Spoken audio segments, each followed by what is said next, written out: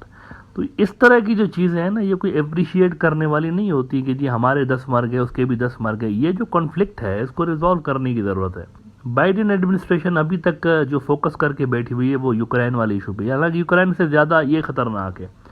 यहाँ पर आए रोज़ जो है ना वो टिक टिक करता हुआ ये टाइम बॉम्ब है, जो कि टाइम टू टाइम फटता भी रहता है, फिर से टिक टिक कर रहा होता है, ये ख़त्म नहीं हो रहा। दुनिया को इस पे ध्यान देने की ज़रूरत है। ये यूक्रेन वाला चले वो भी ठीक है, उसको भी जंग तो कहीं पे भी किसी के भी हक में नहीं होती, लेकिन ये बहुत बड़ा इशू यहाँ पर क्रिएट हो सकता है अगर यहाँ पर रिटालिएशन आती है फिर से, जैसे लास्ट टाइम हुई थी। अच्छा, लास्ट टाइम भी तो एक बंदा सिनेगॉग में जब घुस गया था और कार्रवाई की थी, तो वहाँ मगरबी किनारे में भी जश्न का समा था। आपको पता है, पटाखे फोड़ रहे थे वो, फायर क्रैकर्स, कि 10 हमारे जो गए तो उनके भी 10 मार के आ गए, तो ये हमने रिवेंज ले लिया। इसका सल्यूशन ढूंढना चाहिए अरब वर्ल्ड को भी और अमेरिकन को भी बिठा के, कोई इसका परमानेंट 2 स्टेट सल्यूशन पे ज़रा कुछ काम करना चाहिए, वरना कब तक ये खून बहता रहेगा दोनों साइड से। जब तक फ़लस्तीन का मसला हल नहीं होता, इस तरह की खबरें हमें रोज़ सुनने को मिलेंगी और मिडल ईस्ट इस तरह से ही डिस्टेबलाइज रहेगा। हर रोज़ यही सुनने को मिलेगा, आज यहाँ पर रेड करके और इजरायली फोर्सेस ने इतने मार दिए, फिर जवाब में फ़लस्तीनियों ने इतने मार दिए, फिर इन्होंने इतने मार दिए। ये चलती रहेगी साइकिल अनटिल एंड अनलेस कोई कंक्रीट इसका कोई पीस प्लान नहीं आता। अब देखें, अमेरिकन गैप छोड़ रहे हैं। इतने साल से लेके अमेरिकन ने इस इशू को ऐसे ही रखा हुआ है, बर्निंग इशू करके रखा हुआ है। अगर वो इसको रिजॉल्व नहीं करेंगे तो चाइनीज़ कर देंगे। ये अमेरिकन को सोचना पड़ेगा। आप देखें यूक्रेन वाले इशू में क्या हो रहा है, चाइनीज़ आ रहे हैं अब पीस प्लान लेके, वहाँ पर चाइनीज़ पीस प्लान लेकर आ रहे हैं। और ये जो शी जिनपिंग की वहाँ विजिट होने वाली है मॉस्को की, 1-2 हफ्ते के अंदर हो जाएगी, उसके अंदर कोई बहुत बड़ा ब्रेक थ्रू भी मुमकिन है कि चाइना करवा दे यूरोपियंस के हक में, यानी हक में इन अ सेंस कि वो जंग बंदी के लिए और इसके लिए कोई हरा निकल सकती है चाइना के इस तरह बीच में पड़ने से। ये भी मामला अगर इसी तरह से रखा गया ना, तो हो सकता है कि फ़लस्तीनी और अरब ममालिक जो हैं वो चाइना की तरफ देखें, तो अमेरिका की क्या पोजीशन रह जाएगी फिर मिडल ईस्ट के अंदर। लिहाजा ज़रूरी यही है बाइडेन एडमिनिस्ट्रेशन को इस इशू को प्रियोरिटी की बेसिस पे रख के हल करना चाहिए। ऐसा ना हो कि ये जो गैप इन्होंने छोड़ा हुआ है ये भी चाइना वाले आके फिल कर लें और मिडल ईस्ट के जो कन्फ्लिक्ट्स हैं वो चाइना रिजॉल्व करवाता फिर रहा और अमेरिका को कोई मुंह भी ना लगाए उसके बाद।